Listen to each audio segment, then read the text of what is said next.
Uri digital satellite finder இந்த மீட்டரோட unboxing தான் இந்த வீடியோவில் பார்க்க போகிறோம்.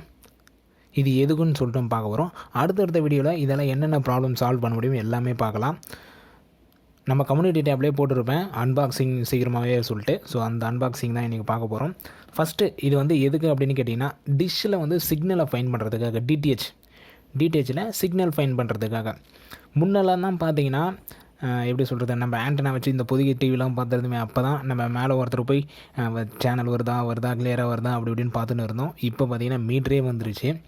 நீங்கள் ஜஸ்ட்டு எப்படி சொல்கிறது, ஒரு 5 நிமிஷம், குறைஞ்சபட்சம் 5 நிமிஷம், அதிகபட்சம் ஒரு ½ ஹவரில் நீங்கள் டிடிஹெச்சில் வந்து சிக்னல் வந்து ஃபைன் பண்ணிடலாம். அது ஈஸியாக, அதுக்காக தான் இந்த மீட்டர் இது. ஓகே, முதல்ல பிராண்டுன்னு பார்த்தீங்கன்னா யூரி. இது 2-3 பிராண்ட் இருக்குது. யூரி இருக்குது, சாலிட் இருக்குது, இன்னும் வேறு என்னென்னு தெரியாது. எனக்கு தெரிஞ்சது யூரி தான் வாங்கியிருக்கிறோம். மாடல் பார்த்துங்க, YSM 999DX. ஸோ மாடல் இப்போ வந்திருக்கிற model YSM 999DX digital satellite ஃபைண்டர்னு போட்டிருக்கிறாங்க. Digital meter for signal strength and quality. இது எல்லாமே நான் அடுத்தது சொல்கிறேன். சவுண்ட் அண்டு லைட் அலாரம் இருக்குன்றாங்க. Auto calculate support. அப்புறம் 10 இந்தியன் ரீஜனல் லாங்குவேஜ் தமிழில் கூட இருக்குது, நான் செக் பண்ணிட்டேன்.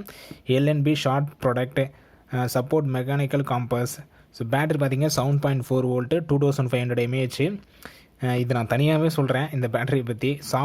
சாஃப்ட்வேர் அப்கிரேட், டார்ச் இன்க்ளூடட், இது எல்லாமே இருக்குன்றாங்க. மற்றபடி பாக்ஸில் வேறு எதுவும் இல்லை. பேக் சைட்லேயும் கிட்டத்தட்ட அதே தான் கொடுத்துருக்குறாங்க. பாக்ஸை ஓப்பன் பண்ணுறோம். ஓப்பன் பண்ணோடனே யூசர் மேனுவல் இருக்குது. ஸோ அந்த ஸ்க்ராட்ச் கார்டு ஒன்றும் கொடுத்துருக்குறாங்க, எக்ஸ்ட்ரா கொடுத்துருக்குறாங்க டிஸ்பிளேயில் ஒட்டுறதுக்காக. யூசர் மேனுவல் இருக்குது. ஸோ அதோட ஃபங்க்ஷன்ஸ் எல்லாமே. அதுக்கடுத்து பார்த்திங்கன்னா நம்மளுக்கு மீட்டர் இருக்குது. சார்ஜர், அடாப்டர், இதோட அடாப்டர் இது 1 amp அடாப்டரு. இது வந்து தனியாக வந்தது, இது இந்த பாக்ஸோட வந்ததில்லை. டேக் கொடுத்துருக்குறாங்க. ஸோ டேக்கும் நம்ம யூஸ் பண்ணிக்கலாம். லாஸ்ட்டாக பார்த்திங்கன்னா USB போர்ட். இந்த USB சாஃப்ட்வேர் அப்கிரேடுக்காக USB டேட்டா கேபிள் கொடுத்துருக்குறாங்க. ஸோ ஓகே, இப்போ மீட்டர் ஆன் பண்ணுறோம். மீட்டரில் டிஸ்பிளே இருக்குது. ஸோ கீழே buttons, return okay button, on button இருக்குது, LED இண்டிகேட்டர்ஸ் இருக்குது, அந்த காம்பஸ் இருக்குது. மேலேன்னு பார்த்திங்கன்னா நம்ம கேபிள் கனெக்ட் பண்ணுறதுக்காக ஒரு போர்ட்டும், இன்னொரு போர்ட் வந்து டம்மி. ஓகேங்களா, ஒரு போர்ட் ஒர்க்கிங்கு, ஒரு போர்ட் டம்மி. டார்ச் இருக்குது. இந்த சைடில் பார்த்தீங்கன்னா சார்ஜிங் போர்ட்டு. ஓகேங்களா, சார்ஜிங் போர்ட் இருக்குது. அந்த USB போர்ட்டு சாஃப்ட்வேர் அப்கிரேட் பண்ணுறதுக்காக. மற்றபடி வேறு எந்த போர்ட்ஸும் இல்லை. அப்புறம் ஏர் போகிறதுக்காக இந்த வென்டிலேஷன் வச்சுருக்குறாங்க. இங்கேருந்து வெளியே இருந்து பார்த்தாலே உள்ளே இருக்குது எல்லாமே தெரியுது, அந்த மாதிரி இருக்குது 2 சைடுமே. ஓகே, நம்ம ஆன் பண்ணுறோம். இதுதான் ஆன் பட்டன். இது லாங் ப்ரெஸ் பண்ணோம். ஸோ ஒரு ப்ரெஸ் பண்ணால் எதுவும் ஆகலை, லாங் ப்ரெஸ் ஆன் ஆகிடுச்சு. மீட்ரு வந்து ஆன் ஆகிடுச்சு. ஸோ உள்ளே பார்த்தீங்கன்னாலே தெரியும் satellite setting, signal strength, signal scan இருக்குது.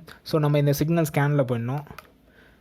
ஓகே கொடுத்துட்டோம்னா அவ்வளோதான். இப்போ நம்ம கேபிள் கனெக்ட் பண்ணியிருந்தோன்னா நம்மளுக்கு சிக்னல் ஸ்ட்ரென்த்தும் காட்டும், சிக்னல் குவாலிட்டியும் காட்டும். மேலே வந்து ஏர்டெல்னு இருக்குது. ஸோ இப்படி தான் பார்த்திங்கன்னா இந்த மீட்ரு வச்சு தான் டெக்னீஷியன் எல்லாமே இந்த மீட்ரு வச்சுருப்பாங்க. DTH டெக்னீஷியன் எல்லாமே கண்டிப்பாக இந்த மீட்ரு வச்சுருப்பாங்க. ஏன்னா உடனே சிக்னல் ஸ்ட்ரென்த்து பார்த்துட்டு அடுத்தடுத்த வேலைக்கு போய்கிட்டே இருக்கலாம். அடுத்தடுத்த டிஷ்ஷு பார்த்துக்கிட்டே இருக்கலாம். இதுவே மீட்ரு இல்லாமல் இருந்துச்சுன்னா ஒரு டிஷ்ஷு பார்க்கறதுக்கு ஒரு மணி நேரம் கூட ஆகலாம். ஏன்னா கரெக்டாக பார்த்து வைக்கணும், எல்லா சேனலும் வரணும்.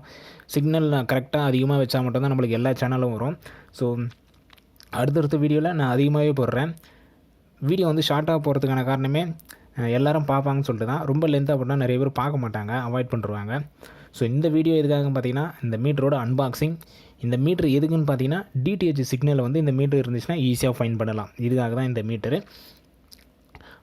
அடுத்தடுத்த வீடியோவில் வந்து இது மூலிமா என்னென்ன ப்ராப்ளம்ஸ்லாம் ஃபைன் பண்ண முடியும், இதுக்கெலாம் யூஸ்ஃபுல்லாக இருக்கும். ஸோ இது வந்து கஸ்டமருக்கு யூஸ்ஃபுல்லாக அப்படின்னு கேட்டிங்கன்னா மேக்ஸிமம் இல்லை தான். ஏன்னா இதோட ப்ரைஸை பார்த்திங்கன்னா கிட்டத்தட்ட ஒரு 4000 அதேமாரி வந்துடும். எக்ஸாம்பிளுக்கு நான் என் வீட்டில் ஒரே ஒரு டிஷ் வச்சுன்னு இருக்கிறேன். நான் வந்து இந்த மீட்ரு வாங்கலாமான்னு கேட்டிங்கன்னா கண்டிப்பாக எனக்கு தேவைப்படாது. ஏன்னா ஒரே ஒரு டிஷ்ஷுக்கு நான் 4000 கொடுத்து இதை வாங்கி சிக்னல் ஃபைன் பண்ணுறதுக்கு டெக்னீஷியனை கூட்டினா ஒரு 200-300 மேக்ஸிமம் ஒரு 500 தான் வரும். 500 அது அவ்வளோ அந்த அமௌண்ட்டு கொடுத்தாலே போதும், அவங்க ஈஸியாக சிக்னலை ஃபைன் பண்ணி போட்டுருவாங்க. இது வந்து நான் 4000 செலவு பண்ணணும்னு அவசியம் இல்லை. டெக்னீஷியனுக்கு கண்டிப்பாக இது தேவைப்படும். டெக்னீஷியனுக்கு ஏன்னா இது இருந்தால் தான் யூஸ்ஃபுல்லாகவும் இருக்கும், ஃபாஸ்ட்டாக ஒர்க் முடிச்சுட்டு போய்கிட்டே இருக்கலாம். ஓகே, அடுத்தடுத்த வீடியோவில் அடுத்தடுத்த ஃபீச்சர்ஸ் இதில் எதனா டவுட்ஸ் இருந்தாலும் கீழே கமெண்ட் பண்ணுங்கள். அடுத்தடுத்த வீடியோவில் பார்க்கலாம். தேங்க்யூ.